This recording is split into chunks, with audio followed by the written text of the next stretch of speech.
What is up? How we doing? Hi, Hunter. How you doing? So I realized I had a couple of meetings last week where it was super dark because I had the blinds open. So outside looked really bright and my face looked really dark. And then I had the genius idea this morning that I should just close the blinds. So so that was my big contribution for the day.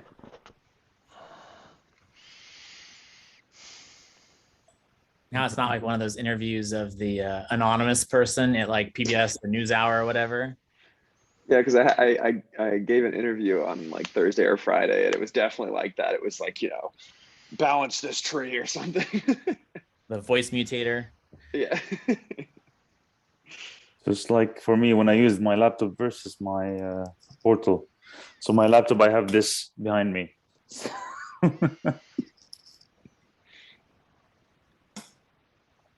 Yeah, I have to like switch locations throughout, like with the sun and move with the sun so that people can see my face.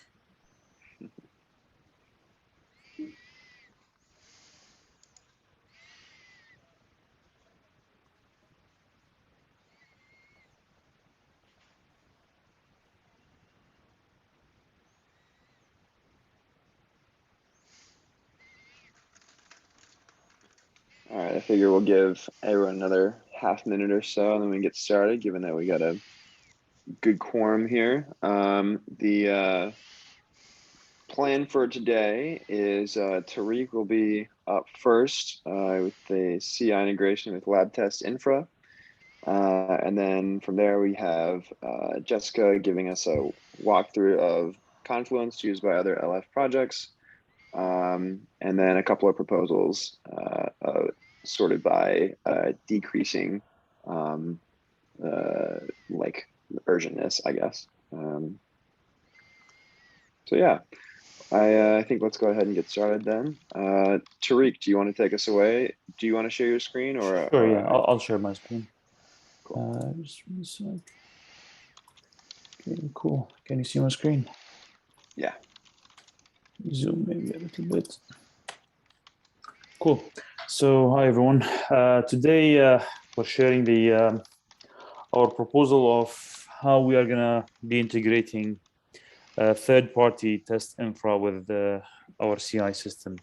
So if you remember from last TSC meeting or the one before, we shared the redesign of our CI pipelines, and this is the next step where we once we generate the builds, how do we trigger tests on various types of test infra that is hosted in not very homogeneous kind of places. Some are hosted inside labs behind firewalls. Some are hosted on the cloud somewhere that we don't have access to. So this proposal proposes that test infra integration is not directly done through CI, but indirectly through a shared common database. This saves us the hassle of implementing custom methods to access test infra from CI. As I said, like lab test infra from Facebook is behind a VPN access, and that usually required us to go through a jump host to access the lab because of the issue of saving some of these secrets for that infra. So this way we're switching to a pull model where the test infra will pull workloads from a common database, and CI's job is, once the build is ready, it prepares a workload that it puts on the queue for that specific test infra to test. And once the test is done, the test infra will provide a report that it pushes back to the database. And from that database as well, we have a dashboard that we are going to build, where you can have a view of the different components of the CI system, builds generated by CI, the queues that each worker is having, and the reports generated by these workers, as well as some metrics and telemetry around the entire CI. As a choice for the database, we also wanted something lightweight that we don't have to maintain and host ourselves. So the best option we found out there is the Firebase real-time database by Google. There's a free tier, which is very generous, and there's also a paid tier that we can switch to once if this ever kind of crosses that free tier. What the advantages of this is the test infra, it's deployed and managed easily, and we don't have to spend a lot of time managing it. There is a wide set of SDKs and a REST API implemented out of the box for us. And it's very easy to manage security rules. So you can give each one of these worker nodes some restrictions on what they can write and what they can read from this database. And it's a very simple NoSQL JSON-based data model that is very, very flexible. You don't have to have a schema, and you just build your database as you go. So I wanted to dig a little bit deeper. I don't know how much time I have here. So the jobs queue on the database will have a list of workers, and each one of these test infra nodes, we call it a worker.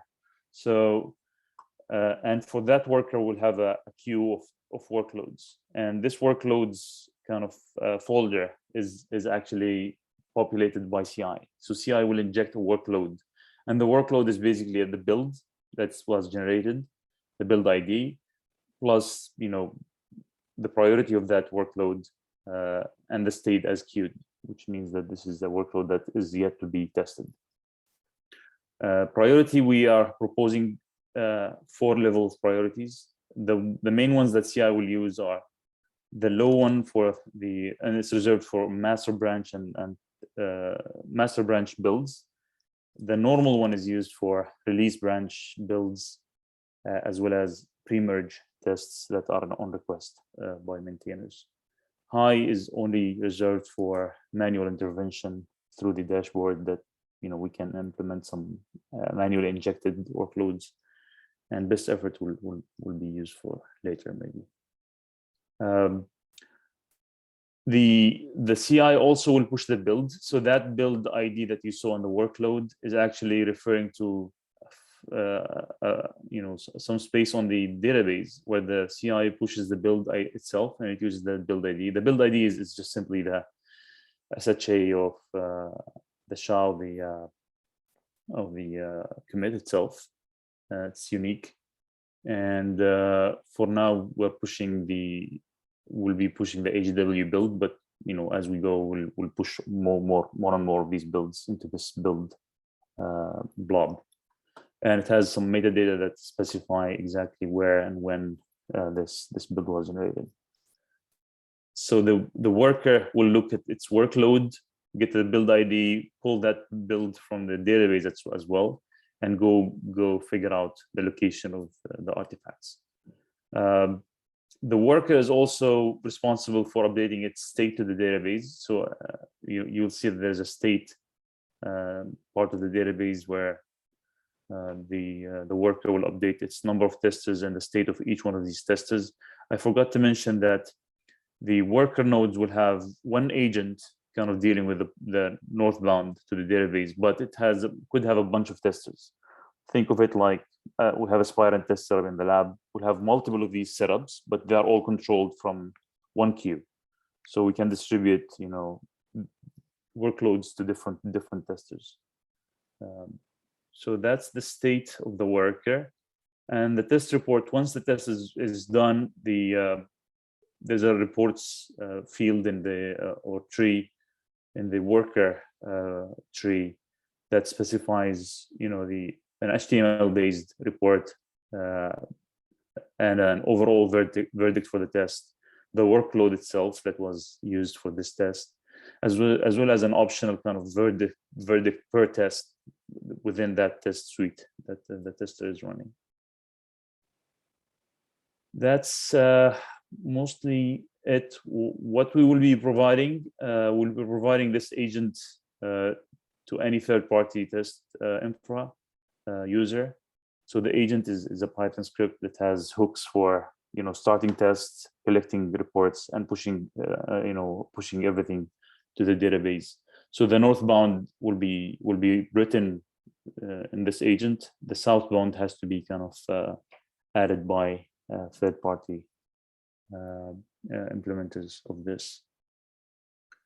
As the first POC, hopefully tomorrow or this week, sometime this week, we'll have the first POC for this with Spire and Tester maybe in Facebook's lab. And if that is successful, we'll expand to other test infra. The vision is CI will not do any testing in the future. Testing will be done through this mechanism for anything that is not pre-built. Anything post-build will be using these mechanics to do any testing. So we unify that kind of the framework across. So even LT and tech tests, although we can run them straight from CI, I think eventually we'll have LT and tech tests through a GitHub Actions node, use the database actually to pull builds to test on, not do it through CI. I'll stop here and open it for questions.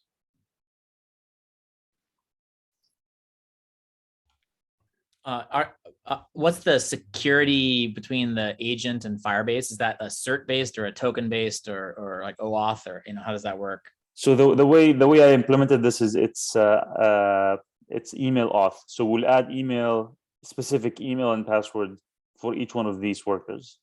So for Spire and Tester, we'll give them an email and password, and they can enter that into the agent config, and they will be the authing with us through that email and password.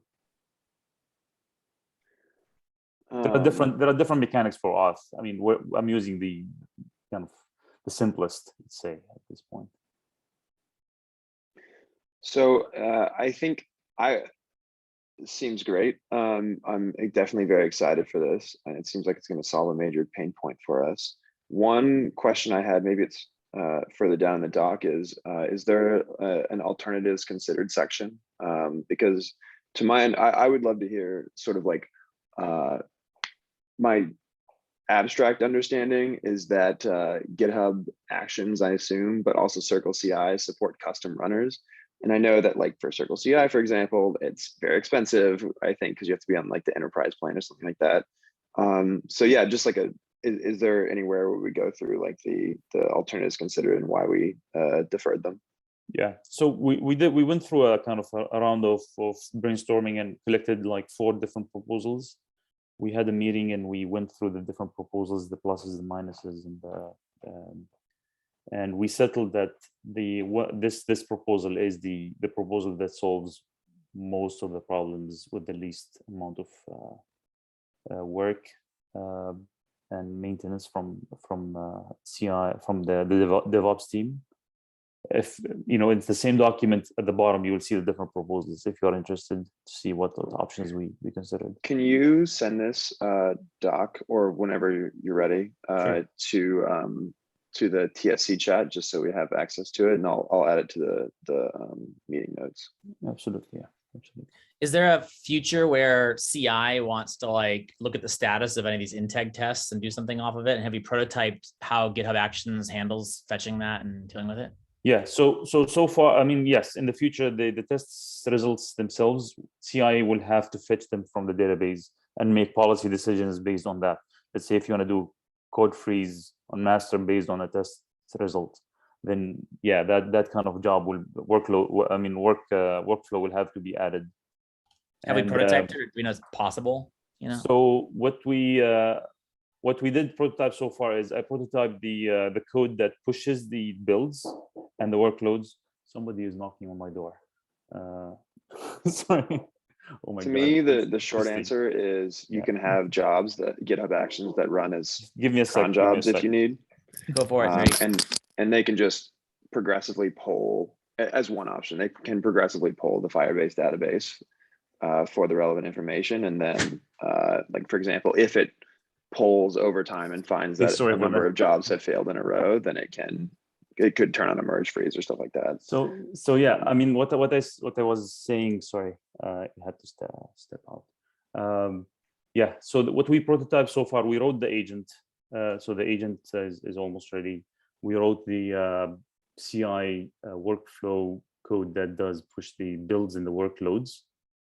And we did the first prototype on a kind of the auth part of the dashboard, at least, so that we can read from the database. So I mean, it should be easy to add that the kind of reading back test results from the from CI.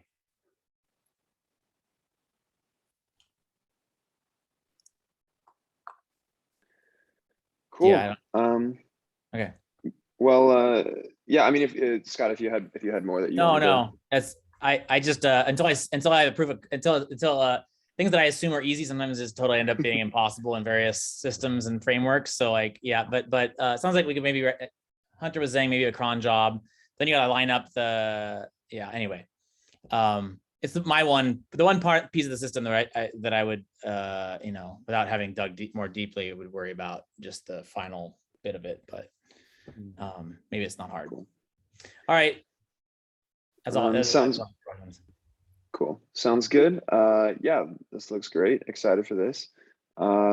So yeah, as far as that's concerned, I think we're in a good spot. So the next item on the agenda is Jessica. Do you have a couple minutes to walk us through an example of how other, ONAP or whichever other LF project uses Confluence? Yeah, absolutely. So let me share my screen. Are you guys able to see it? Yeah. Okay, so this is an example that was presented to the DevOps team also on how Confluence is being used by one of the other projects that I work for. I mean, most of our LF projects have, if not all, probably have a Confluence page that looks like this. But since I'm more familiar with the ONAP project, I'm showing you guys how this is organized. So there's a lot of information, and if you guys want to look at your own time, it's here on wiki.onap.org. But you're gonna see a lot of information there. But the main important things that are collected in this wiki is basically the front page, which is quick information and quick links on what are the upcoming events, the current release being worked on. There's several links here for the TSC meetings, and over here in the page tree, you're gonna see that they're managing information about the releases and release planning. They have a space for each one of the releases that they work on, project status. They also have information for new joinees on what is going on in the community, what are the best practices, things that they might need to know before joining the project, and communication via instant messages or the links to the mailing list that they will need to know in case they want to start engaging with the project. They also have some information on how to, several articles here on how to that I helped write for this community. There also, if you look a little bit further, there's here a little bit of other information kind of thing, and information on the architecture, what's going on, and what's have been proposed for each one of the releases that they're being worked on. I'm not gonna go into too much detail because maybe some of this structure might not apply to Magma, but it's just an example of what we can log in here in this Confluence page. And also another important thing that I thought it would be beneficial for this project is basically the TSC section. Similarly to the TSC section, we also have other project information for each one of the project meetings that are happening. But this is something that I thought it could be very beneficial for us. There's a section here where the TSC gets logged in all the minutes for each one of the TSC meetings that has been happening. And each one of these TSC minutes, we assign, we put a quick review of what happened, the agenda items that are about to be discussed, and we can also log in action items here, which are very easy to follow up. And I don't know if we're currently having something where we can easily let people know what was discussed, or what are the action items that were collected, or any votes that were collected as well. And this another thing that it helps a lot is that this agenda gets published. It's public for everybody, so anybody can see it.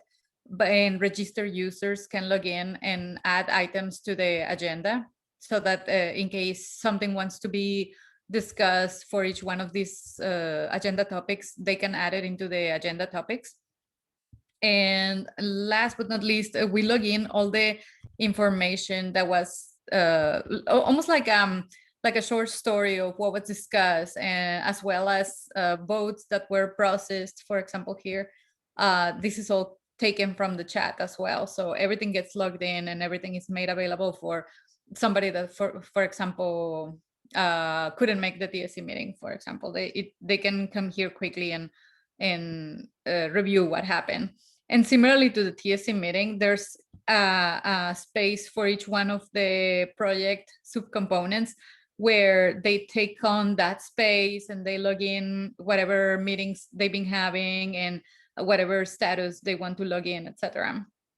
So this is something that I found beneficial for that we could adopt for Magma.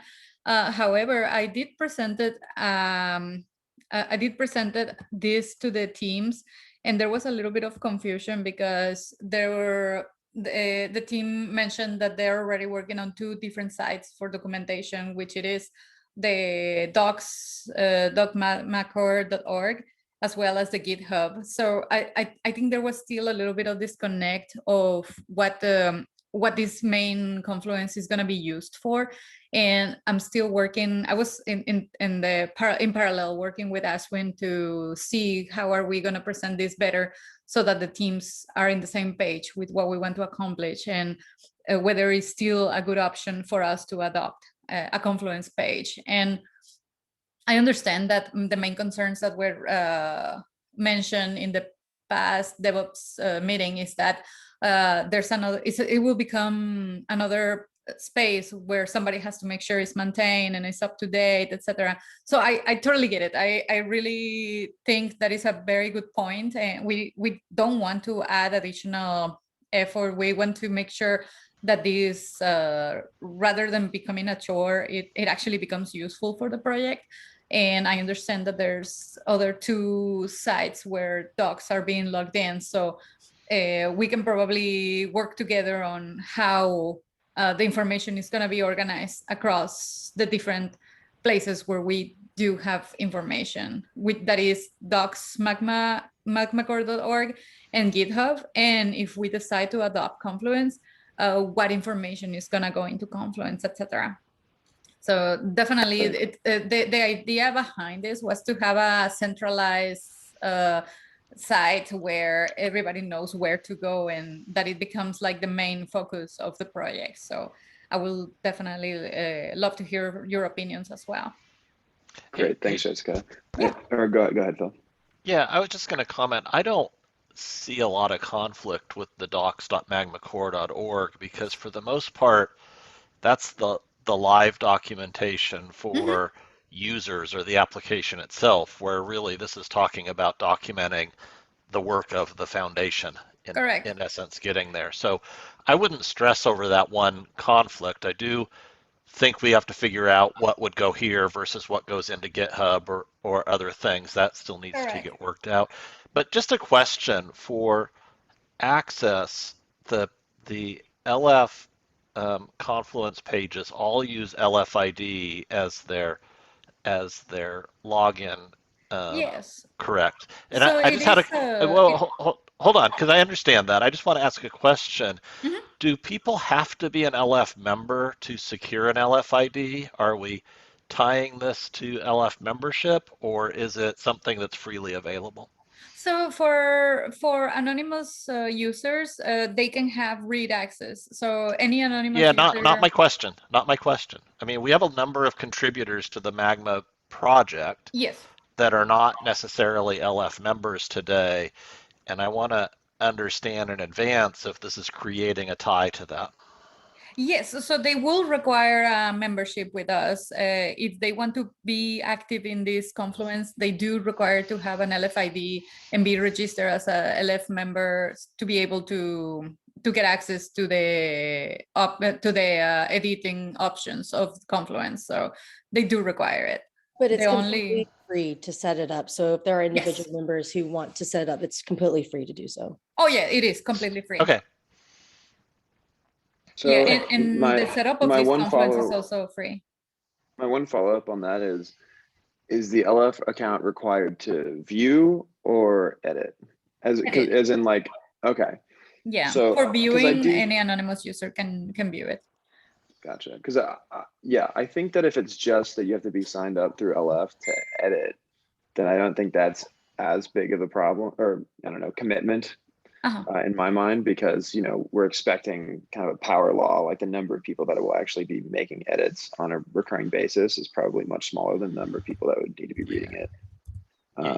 Yeah, Hunter, my concern is specifically cost, and if there's a no cost option for individuals to sign up, then that would be okay.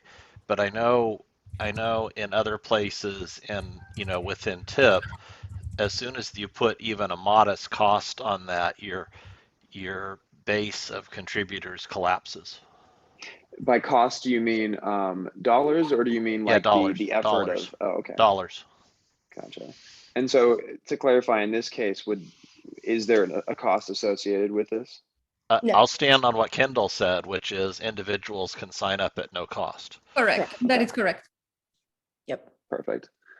Okay, cool. Yeah, and then to the previous point, I think as far as like fragmentation versus centralization, I do agree that if this just becomes one additional piece in our growing ecosystem of knowledge stores, that would be a loss.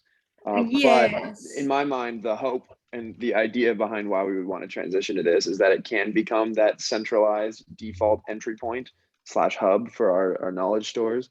And to, I think it was Phil's point, I do think that maybe the right way to start by structuring this is the docs.magma.org is for users, for like operators, because right now it's kind of both for operators and contributors. So I would say docs.magma.org can return to just for operators, and then the Confluence can be, okay, everything that is for people who are contributing the project, let's use the Confluence, if that's what we decided to go with. Yeah, it makes sense. That way it makes sense. We can have the Confluence as a centralized, as a first point of information, and then from there, similarly to how this community has links to the architecture information and how-tos, etc. That could be links to the docs.magmacore.org. On regards to the GitHub documents, I'm not sure what gets what is the purpose of the main focus of holding documentation there. So we can also add links into GitHub. And the biggest benefit about Confluence is also the plugins, cool. The things that we can do with the plugins that are available. So So I think for this, then that looks pretty attractive to me. I would say for next steps, let's defer to Aswin as the stakeholder here, or as the information holder here. And I think let's we can provide inputs, but let's have him move toward making the decision. Yeah, I can continue working with him. He was my main point of contact when I was discussing this. But when I presented this to the developer team, I did got a little bit of mixed feelings about adopting it. So I definitely want to make sure that we take in consideration their concerns, which I think they're being addressed right now. Perfect. I would just advise, one thought along that front would be that wherever the landing page is for the Confluence, we just make it very clear at the very banner or something. It's like, this is for the following, or these types of content are here. If you want these types of content, they're over there. That's a good point. That's what the ONAP Confluence does. They're like, okay, this workspace is for contributors. Here's where you actually want to be if X. So yeah, I think that's correct. A good point. Yeah, and we also, this community has also docs.onapp.org, which it is similarly to docs.magmacore.org, which is hosting their more technical information about the actual components of the project. So it is pretty similar, and I think this could be beneficial for us, to be quite honest. But I definitely want to continue working with Ashwin and see how we can make this more attractive to the entire development team. Awesome. Okay, that looks great. Thanks so much, Jessica. Yeah, my pleasure. Thank you. Okay, so we're about out of time, but there are 3 proposals that we had lined up. So I would say if you are interested in us kicking off an async vote, just message the TSC channel and we can handle that if you want to get those proposals passed or voted on before the next 2 weeks. Okay, cool. Thanks everyone for taking the time today. And yeah, any follow-ups, throw in the TSC chat and then we'll see you in 2 weeks.